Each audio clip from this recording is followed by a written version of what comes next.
Igbo ndị ọma, afọ mere njem ọzọ, ndị kwaba ekele m unu, agbasekwekọ amagba. Onye nọ n'ụlọ ya n'uhuruchi a bụ Nwaada Njem Francis nke si n'ụlọ ọrụ Ụwa Siri Ike FM. Tupu m ata akpa m jiri bịa, gere n'isiokwu ghọrọ anyị akụkọ. Fada Peter kpọkọrọ ụmụafọ Igbo ka ha were asụsụ Igbo na omenala Igbo kpọrọ ihe.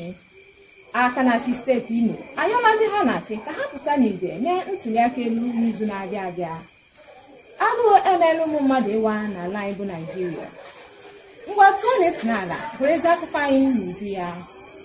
Onye ụkọchukwu na-elekọta St. Obi Catholic Church bụ Reverend Fada Peter Mojekwu Nwatụ eji chụọ aja akpọkọrọ ụmụafọ Igbo ka ha were asụsụ Igbo na omenala Igbo kpọrọ ihe. Na mkparịta ụka ya na ndị ụlọ ọrụ Ụwa Siri Ike FM nwere mgbe gara aga, Fada Peter tirisi ebeo n'obi mwute n'isi ọkwa anọwo ebe edorere ya.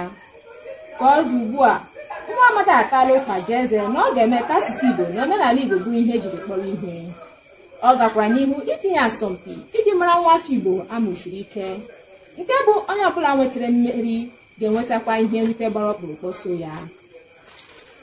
Aka na-achị steeti Imo bụ His Excellency Senator Hope Uzodimma ayọla ndị ha na-achị ka ha pụta n'igwe n'abalị 11 nke ọnwa abụ ọnwa 11 n'afọ 2023 bịa mee ntụliaka elu iji họpụta ezigbo onye ndu nke ga-ahaziri anyị ihe na steeti Imo ma mekwa ka ihe na-aga n'anya ya.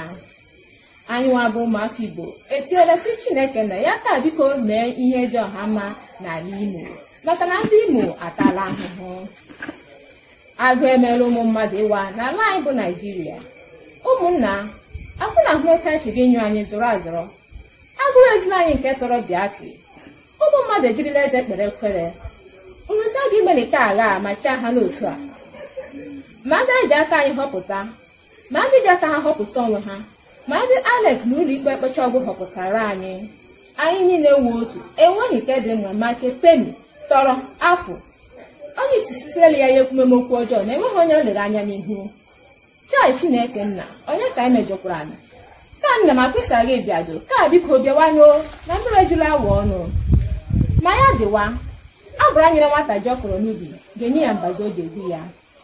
Ụmụnna, ọ bụda aka ọha m n'ọnụ, ụkaza na-eju akpa ikechie ya ọnụ. Ọnwụ mberede wụ ihe eji eme nganga ya ka biko erutela minada aka. Onye ahụrụ taa si ka ahụkwu ya echi. Na mgbe nta anyị achọ na Owere nchi. Alakpuwele m.